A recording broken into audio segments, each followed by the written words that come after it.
이 시간 하나님께서 저와 여러분에게 주시는 말씀 이사야 54장 10절입니다. 우리 함께 읽겠습니다.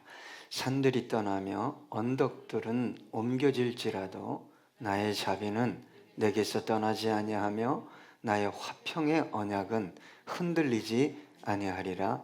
너를 긍휼히 여기시는 여호와께서 말씀하셨느니라. 아멘. 우리 옆분하고 오래간만에 한번 인사할까요? 하나님은 당신을 사랑하십니다. 옆분, 뒷분, 좌우, 하나님은 저와 여러분을 사랑하십니다.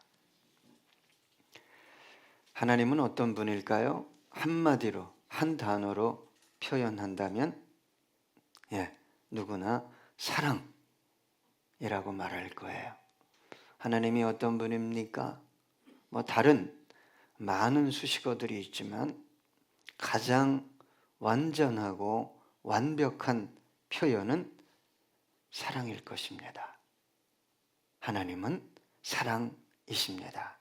만약 하나님이 사랑의 하나님이 아니었다면 저와 여러분은 하나님을 알 수도 믿을 수도 이렇게 자유롭게 나와서 예배 드릴 수도 없었을 것입니다. 여러분 생각해 보세요. 하나님의 거룩과 공의 앞에 누가 설 수 있어요? 여러분 착각하면 큰일 나는 게 내가 의로우니까, 내가 열심히 있으니까, 내가 죽도록 헌신했으니까 이거 갖고 설 수 없습니다. 이거에 빠지면 자기가 자기를 죽이고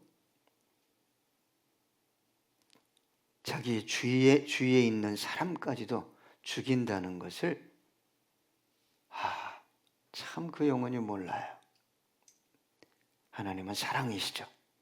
그래서 저와 여러분이 하나님 앞에 나와 자유롭게 때로는 졸기도 하고 때로는 실수하기도 하지만 만약에 여러분 구약의 하나님이었다? 여러분 실수하면 어떻게 될까요? 그런데 하나님께 나올 때 자꾸 조건을 생각하는 분들이 있어요. 자기 행위. 내가 일주일 동안 이렇게 살았으니까 물론 좋은 거죠. 그것 때문에 하나님께 나올 수 있는 게 아닙니다. 하나님 앞에 하나님 보시기에 내가 걸맞게 살았으니까 나올 수 있고 없고를 결정하는 게 아니다 이 말입니다. 하나님은 사랑이세요. 언제나 변함없이 먼저 저와 여러분을 뭐합니까? 품으셔요. 어떻게 살았든지 어떤 말을 했든지 먼저 품으시고 이해하시고 용서하십니다. 그래서 하나님은 네 모습 그대로 나와. 그래 너 일주일 어떻게 산 거 내가 알아. 그냥 나와. 다 고치고 다 변화시키고 다 새롭게 하고 나오라고 말씀하지 않으셔요. 나는 너무 가난해서, 나는 너무 무지해서, 나는 더럽고 추하고 연약하고 거짓되고 불의해서 그렇다 할지라도 네 모습 그대로 나는 너를 사랑해. 이게 하나님의 마음입니다. 하나님을 믿다가 교회를 떠난 분 중에 가끔 이런 얘기를 하잖아요. 나는 너무 죄송해서 못 나가겠어. 하나님은 사람이 아니죠. 하나님의 사랑은 사람들이 생각하는 사랑과 다른 사랑이에요. 여러분, 하나님은 저와 여러분의 모든 걸 아시죠? 과거와 현재와 미래. 저와 여러분의 내면에 무엇이 숨어 있는지, 어떤 욕심이 있는지 다 아시면서도 뭐 하시는 분이에요? 사랑하셔요. 여러분, 저 인간이 저런 인간이야. 그러면 인간은 사랑하지 않습니다. 하나님은 그렇지 않아요. 하나님의 사랑은 저와 여러분이 말하고 생각하고 경험할 수 있는 모든 수준을 뛰어넘습니다. 이 말은 하나님의 사랑은 다 알 수도, 다 경험할 수도, 다 누릴 수도 없다는 것입니다. 그래서 하나님은요, 변함이 없어요. 지금 내 모습 그대로 나와라. 여러분, 사마리아 여인이 남자를 몇 번 바꿨죠? 예? 5번 바꾸고 6번째 남자와 살았어요. 그러니 그 여인의 가슴에 뭐가 남았겠어요? 상처, 절망, 분노, 아픔. 특별히 남자에 대한 그런 아픈 상처가 가득했을 거예요. 그래서 그 사마리아 여인을 독대하기 위해서 제자들을 명목상 먹을 것을 구해오라고 다 곁을 떠나게 하고, 사마리아 여인보다 먼저 어디에서? 우물가에서 앉아 기다려요. 이게 사랑이죠. 꿍시렁 쑥떡꿍 하면서 쟤는 저렇대, 쟤는 저렇게 살았대. 우리 주님께서는 용서하시고 치유하시고 자유롭게 하시기 위해, 더 나아가 구원을 주시기 위해 기다렸어요. 하나님은 찾아오시는 분이에요. 기다리시는 분이에요. 책망하고 심판하기 위해서가 아니라 용서하고 회복하기 위해서 무조건적인 사랑, 곧 긍휼과 자비를 베풀어 주기 위해서 그렇게 찾아오시고 기다리는 분이에요. 사람들의 기준에 익숙해져 있는, 자신의 기준에 익숙해져 있는 저와 여러분은 하나님의 긍휼과 자비를 자꾸 그 틀에 맞추려고 해요. 그 틀 속에 집어넣으려고 해요.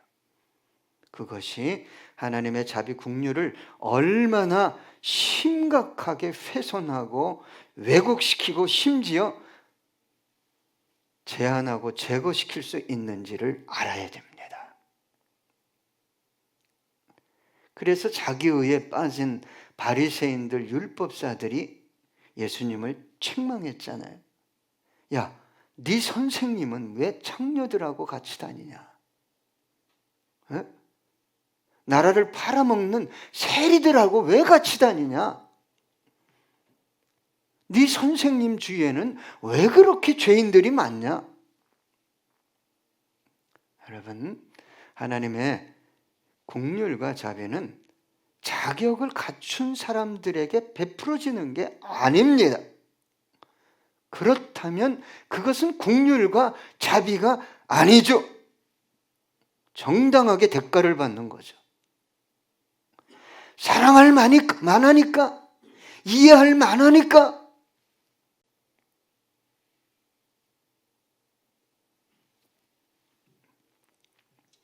자격을 전혀 갖추지 못했음에도 베풀어 주시니까 그게 긍휼과 자비가 되는 것입니다. 그런데 여러분, 하나님의 사랑, 긍휼과 자비가 어디에 있죠? 우리가 무엇을 보면 확인할 수 있죠? 십자가입니다. 십자가는 하나님의 사랑의 완성일 뿐만 아니라 확증이에요. 이 심볼을 바라볼 때, 아, 내가 하나님을 죽도록 사랑해야지. 내가 교회를, 이웃을, 가정을 내가 죽도록 사랑해야지. 로마서 5장 8절입니다. 우리가 아직 죄인 되었을 때 그리스도께서 우리를 위하여 죽으심으로 하나님께서 우리에 대한 자기의 사랑을 확증하셨느니라. 언제 저와 여러분을 사랑하셨어요? 죄를 먹고 마시고 있었을 때 사랑하셨어요. 사랑은 그런 거예요.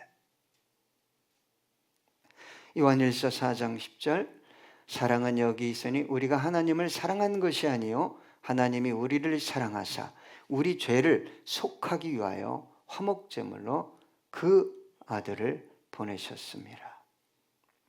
예수님이 화목제물로 죽으셔서 화평을 이룬 거예요. 십자가를 바라보면서도 하나님의 사랑을 알 수도 확인할 수도 없다면 그 사람은 죄송합니다. 십자가의 은혜가 뭔지를 모르는 사람이에요. 착각하는 거예요. 끝없이 교회 안에 원수가 있어요. 같이 할 수 없는 사람이 있어요. 그 영혼의 중심에 뭐가 없는 거예요? 십자가가 없는 거예요. 참 재미난 얘기 할까요? 우리 큰아들이 6살에 성령을 받았어요. 그러니까 사람들 보면 예수가 있는지 없는지, 마음에 있는지 없는지를 봤어요. 간이 너무 나쁜 여집사님이었는데 재미있으니까 나는 예수님 있어 없어? 그랬더니 6살짜리가 뭐 알겠어요? A4지에 이게 집사님의 마음입니다. 그 안에 마음을 네모나게 그렸는데 십자가를 밖에 그렸어요. 교회 집사예요. 기도도 열심히 했어요. 여러분, 그분이 어떻게 되었을까요? 그날 밤새 회개했어요. 왜? 어린아이가 거짓말하겠어요. 그리고 간을 깨끗이 치유받았어요. 여러분, 십자가를 경험했다는 게 뭘까요?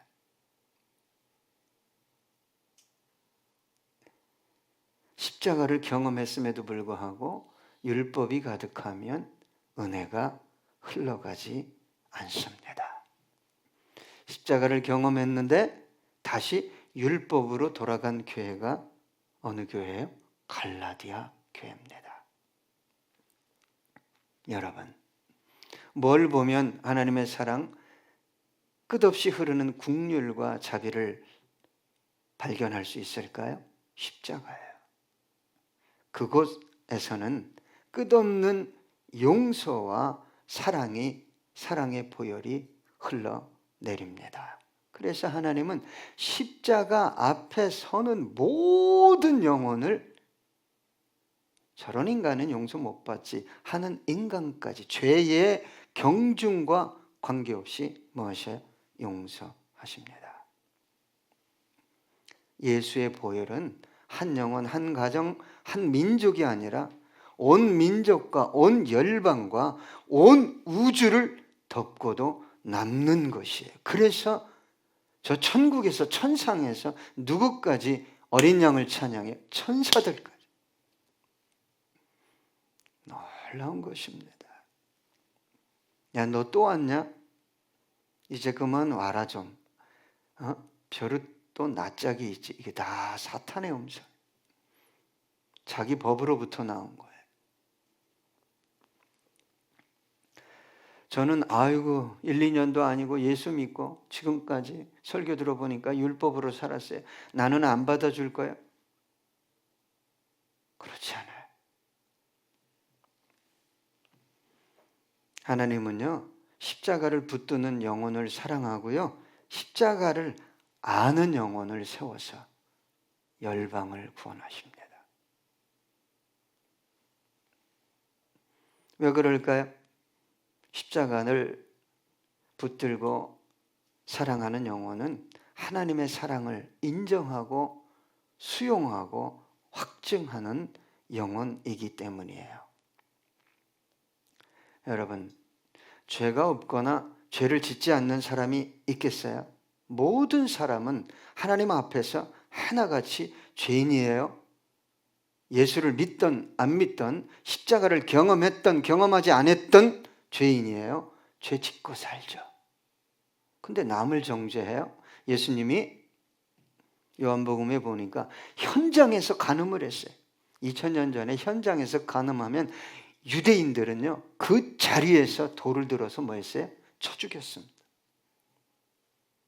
그렇게 해야만 했어요. 그런데 누구를 죽이려고 이 여인을 예수 앞에 끌고 왔어요? 예수 죽이려고. 이게 신앙이 왜곡된 열심을 가지면요, 누굴 죽여요? 예수 죽이려고 그래요. 이게 자기 의예요. 자기 의. 무서운 겁니다. 성경의 모세의 법에 의하면 이런 여자는 돌로 쳐 죽여야 되는데, 선생이요, 우리가 어떻게 해야 되겠습니까? 너 꼼짝없이 넌 이제 예수, 넌 돌 맞아 죽을 거야. 죽여라 그러면 율법 밑으로 들어와야 되고, 죽이지 말라 그러면 뭐 이딴 게 있어, 그거 돌로 쳐 죽여야 되잖아요. 그때 예수님이 뭐라고 그랬어요? 땅바닥에 뭔가를 썼어요. 죄 없는 자가 먼저 쳐라. 여러분, 저와 여러분은 다 죄인이에요. 죄를 먹고 마시, 용서받은 죄인이에요. 십자가를 아는 죄인.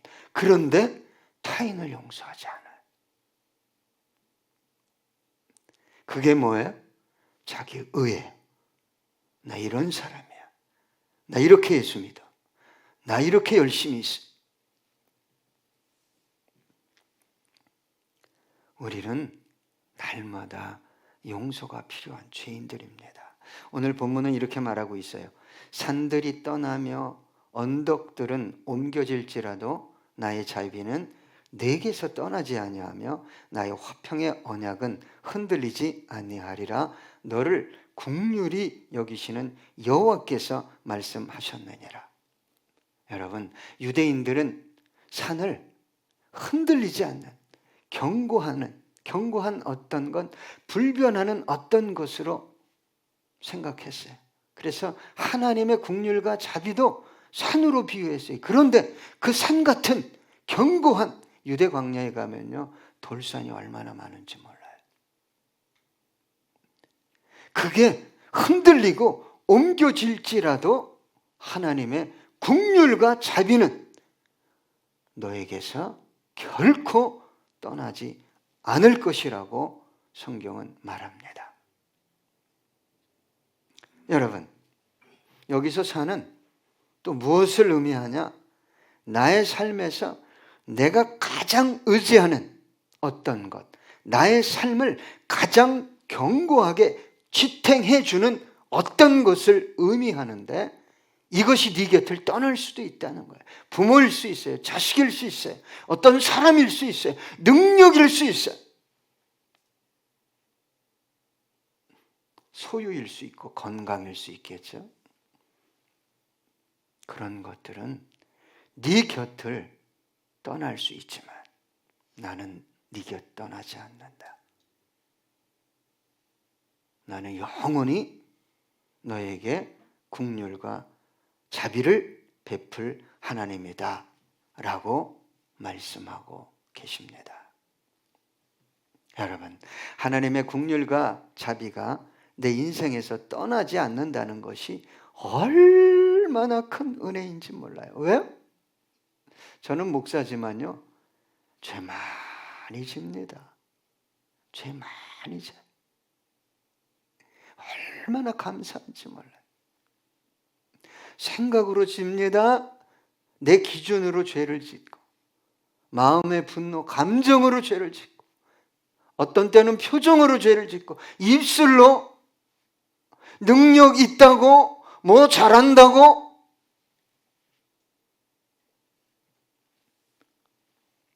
여러분, 저와 여러분은 하나님께서 원하시는 만큼 순종하며 살 수 없어요. 자아의 욕망을 따라 성령님을 근심시켜 드리는 삶을 살아갈 수밖에 없는 참으로 연약한 존재들입니다. 삶이 힘들고 어려울 때는 하나님을 원망해요. 불평하고.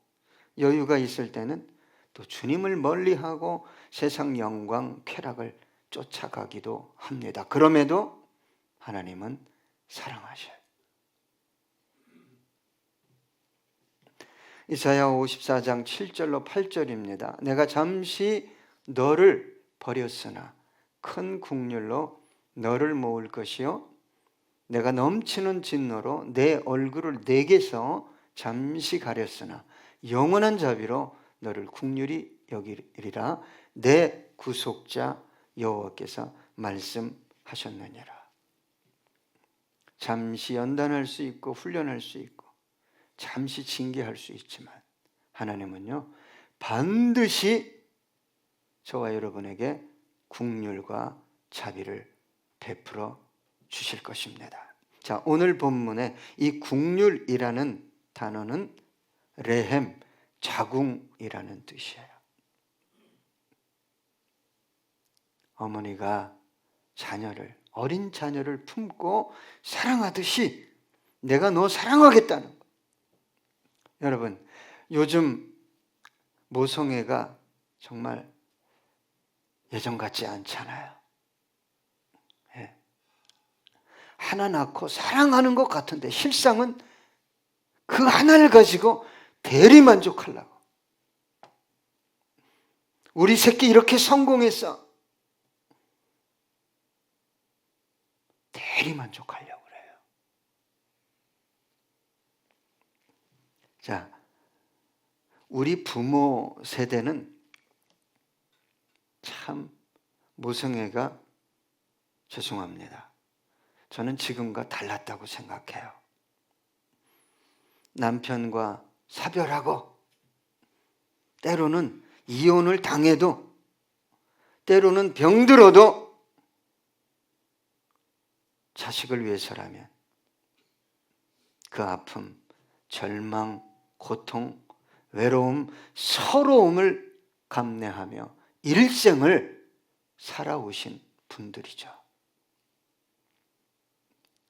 여러분, 그런데 그 어미의 사랑이 네 곁을 떠날지라도 나는 너 안 떠나. 이게 성경의 약속이에요. 이게 제 영혼을 얼마나 안전하고 자유롭고 평안하게 하는지 몰라요. 이사야 49장 14절로 15절입니다. 오직 시온이 이르기를 여호와께서 나를 버리시며 주께서 나를 잊으셨다 하였거니와 여인이 어찌 그 젖먹는 자식을 잊겠으며 자기 태에서 난 아들을 국률이 여기지 않겠느냐. 그들은 혹시 잊을지라도 나는 너를 잊지 아니할 것이라. 여러분, 이 사랑을 세상 어디에서 받을 수 있어요? 우리 자녀들 부모 속색이 보세요. 정말 속색이 보세요. 그럼 부모 입에서 뭐 나와요? 왼수 같은 자식이라고 그래요.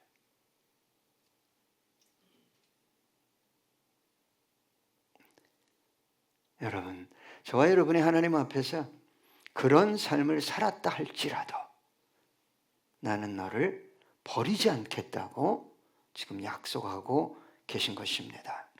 화평의 언약은 예수 그리스도를 통해 하나님과 화평하게 된 언약입니다. 에베소서 2장 12절로 14절 보면 그때의 너희는 그리스도 밖에 있었고 이스라엘 나라 밖의 사람이라 약속의 언약들에 대하여는 외인이요 세상에서 소망이 없고 하나님도 없는 자이더니 이제는 전에 멀리 있던 너희가 그리스도 예수 안에서 그리스도의 피로 가까워졌느니라. 그는 우리의 화평이신지라 둘로 하나를 만드사 원수된 것 곧 중간에 막힌 담을 자기 육체로 하시고.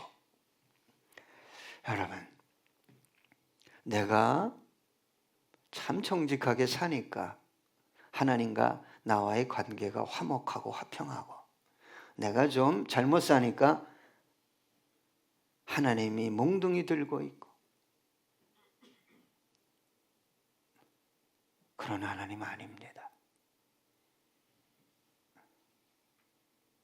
그런 째째한 하나님 아니시죠.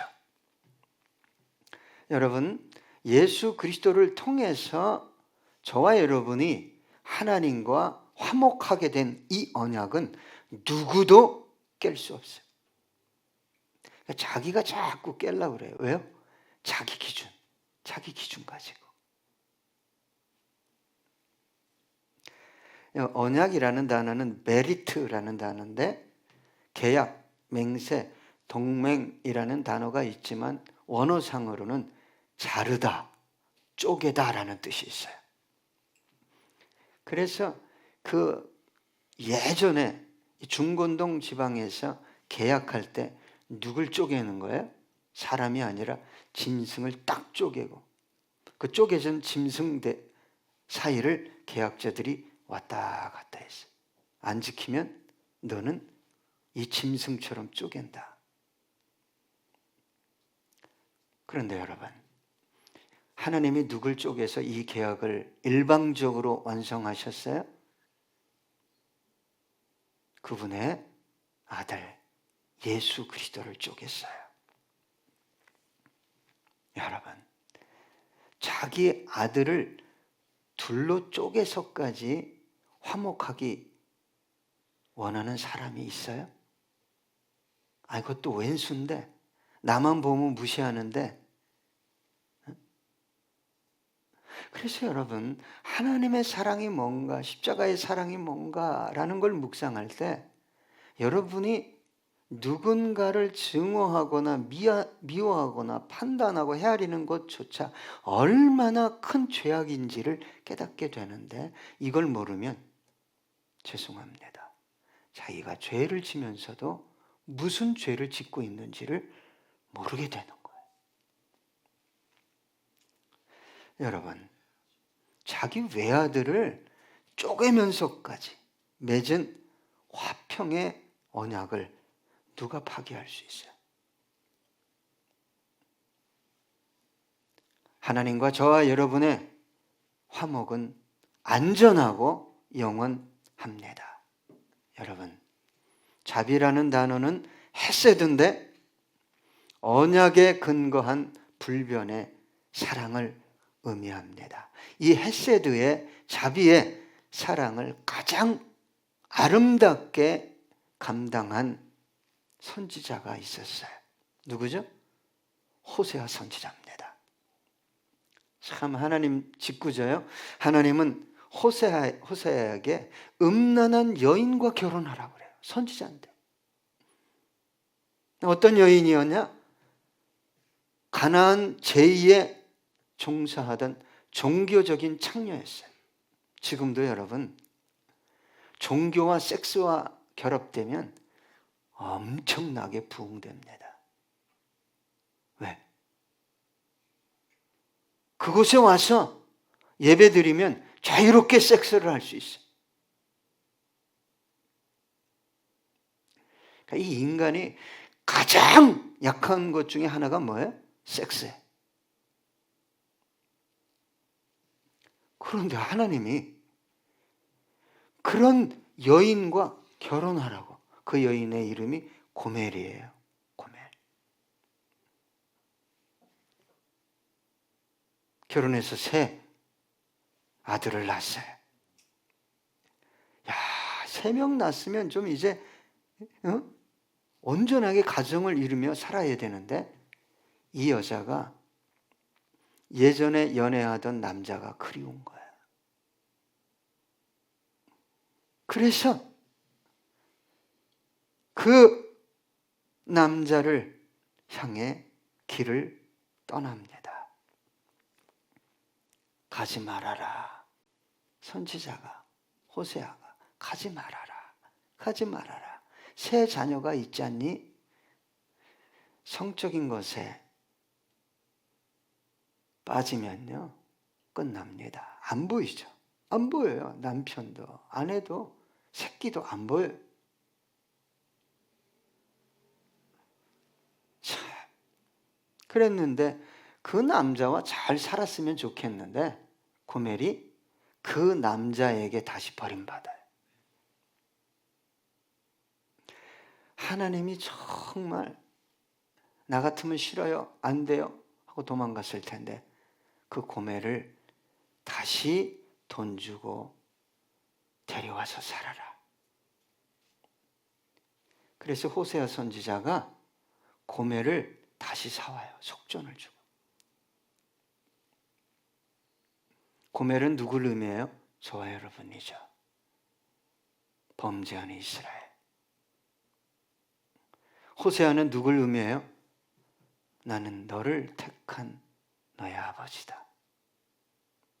나는 너를 끝까지 놓지 않겠다. 하나님을 의미합니다. 여러분, 하나님이 선택했는데 버릴까요? 자기 생각이, 자기 기준이죠. 나 같은 것이. 그런데 나 같은 것이라고 생각하는 바로 너를 위해 하나님이 하신 일이 뭐예요? 그 존귀한 외아들을 쪼갰다는 거예요. 요한복음 13장 1절입니다. 유월절 전에 예수께서 자기가 세상을 떠나 아버지께로 돌아가실 때가 이른 줄 아시고 세상에 있는 자기 사람들을 사랑하시되 끝까지 사랑하시니라. 여기서 자기 사람이 누구예요? 예수님을 믿고 따랐던 제자들 의미해요. 여러분, 예수님이 믿어집니까? 하나님은 끝까지 그 영혼을 놓지 않으셔요. 예레미야 33장 19절로 21절입니다. 여호와의 말씀이 예레미야에게 임하니라. 이르시되 여호와께서 이와 같이 말씀하시니라. 너희가 능히 낮에 대한 나의 언약과 밤에 대한 나의 언약을 깨뜨려 주야로 그 때를 잃게 할 수 있을진데 내 종 다윗에게 세운 나의 언약도 깨뜨려 그에게 그의 자리에 앉아 다스릴 아들이 없게 할 수 있겠으며 내가 나를 섬기는 레인 제사장에 세운 언약도 파할 수 있으리라. 여러분, 우주의 원리를 네가 마음대로 파괴시킬 수 있냐? 그럴 인간이 있어요? 없잖아요. 예수 그리스도를 통해서 얻어진 구원, 그 화평은 여러분이 깬다고 깨지는 거 아닙니다. 누구도 깰 수 없어요.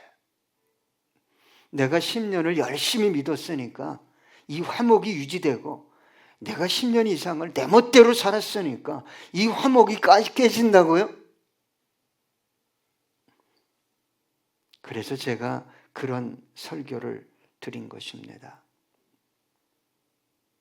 가슴 아픈 사랑이죠. 눈물이 흐르는 사랑. 그 사랑으로 저와 여러분을 주시하고 있어요. 여러분, 저와 여러분이 고멜과 같은 삶을 살았다 할지라도 하나님은 저와 여러분을 사랑하십니다. 왜 그럴까요? 왜 그렇게 끝까지 사랑하실까요? 사랑하기로 작정하셨기 때문입니다. 당신의 외아들 예수 그리스도를 죽이시기까지 사랑한 당신의 자녀이기 때문입니다. 이 깨어지지 않는 영원한 화평의 언약, 그분의 긍휼과 자비가 저와 여러분과 함께합니다. 그 사랑 앞에 나와 무릎 꿇고 기도함으로 영혼과 육체와 삶과 가정과 산업이 세워지는 놀라운 은혜를 경험하는 저와 여러분 되기 원합니다. 우리 끝으로 이 찬양하겠습니다.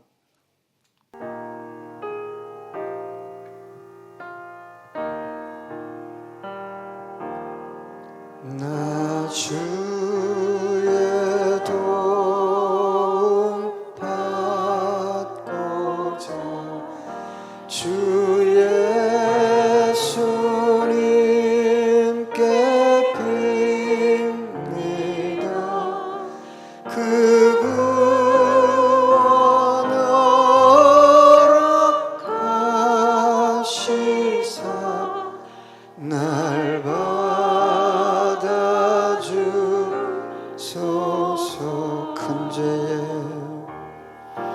큰 죄에 빠져 영축을 날 위해 피 흘렸으니 주 형상대로 빚으사 날 받아주소서.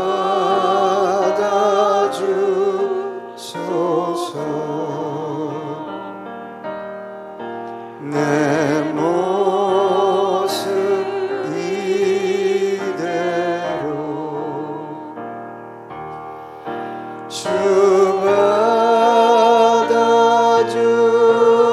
받아주소서. 날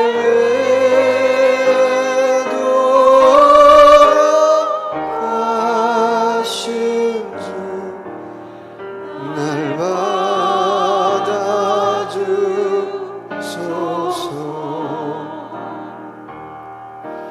내 힘과 결심 약하여 늘 깨어지기 쉬우니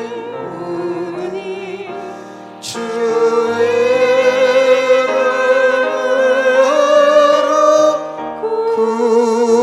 구원해 날 받아주소서.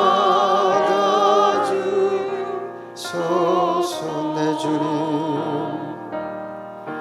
내 주님 서신 발 앞에 나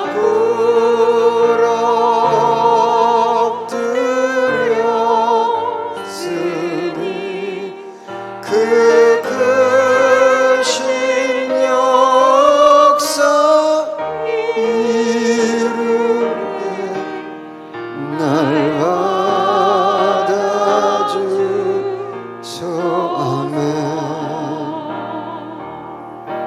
내 모습 이대로 주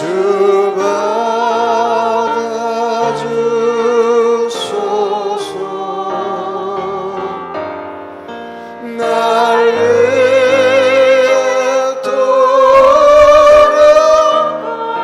돌아가신 주 날 받아. 우리 두 손을 가슴에 얹고 기도합니다. 내 모습 이대로 주 받아주소서. 날 위해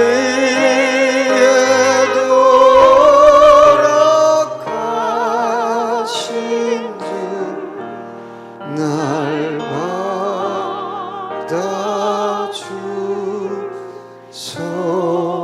받아주소서.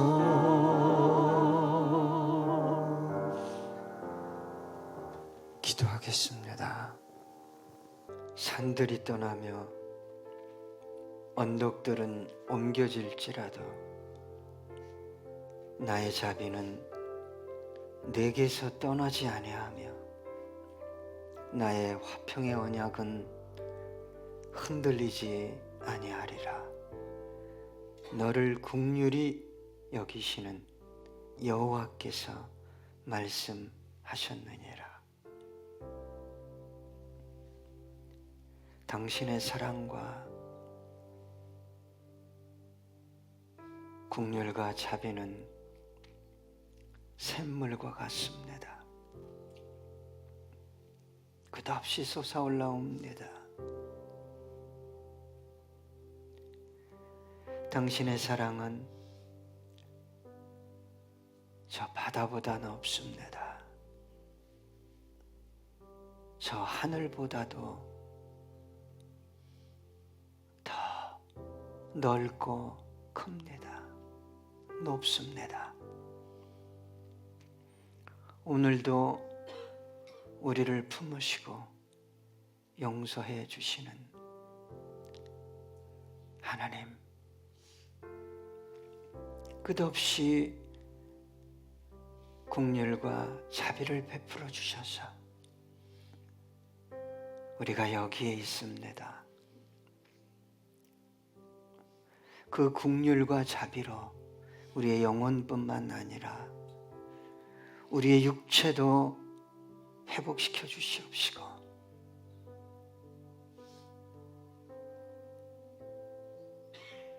외로운 영혼 찾아가 주시옵시고, 경제적으로 어려운 가정, 산업도 찾아가 주셔서 긍휼을 베풀어 주시옵소서. 주의 자비와 긍휼이 흘러넘치는 주성김 교회 되기 원합니다. 그렇게 살지 못한 거 용서해 주시고, 그렇게 살 수 있도록 당신의 외아들을 쪼갠 그 사랑을 우리 심령에 부어 주시옵소서.